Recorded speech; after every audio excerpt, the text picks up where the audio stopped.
সবাই একটু মুখে বিসমিল্লাহ। বিসমিল্লাহ। দাঁত বাচ্ছে? বাচ্ছে। বাচ্ছে?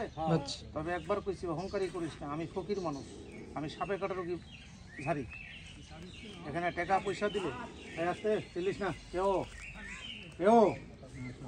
তবে কথা হইলো কোনটা, এখানে যদি টাকা পয়সার কথা কত চালির কথা কত বসতাম না। বইছি কেন, ছোট ভাই বোন আছে, মা বাপ আছে, আত্মীয় স্বজন মনে করে সাপটা দেখাইতেছি। কথা কোন ঠিক?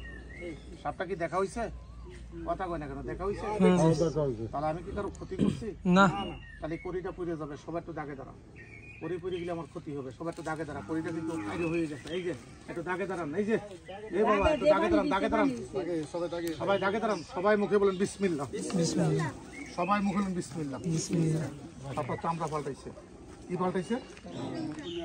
আপনার চামড়া পাল্টাইছে, তাই চিকচিক করতেছে। তবে একটা সাপের যদি সলম আসে 15 দিন পর্যন্ত কিছু খায় না। এখন সলম পাল্টাইছে, এখন পাগলা হয়ে গেছে, এখন বাড়িতে যাতুক গাবের দুধ খাতুক। তবে সাপটা কি দেখা হয়েছে? কথা কোন দেখা হয়েছে? তাহলে ওই সাপটা দেখিয়ে চলে যাই। এই ছোট ভাই একটু এদিকে শোন। বিশাল সাপটা সলম পারছে। সবাই একটু মুখে বলেন বিসমিল্লাহ। বিসমিল্লাহ। মারে মারে সাপে, সাপে এখন কামড় দিয়েছে ওজার বাড়ি 6 মাইল দূর। তাহলে রোগী বাঁচবে না মরবে? কথা কয় না কেন?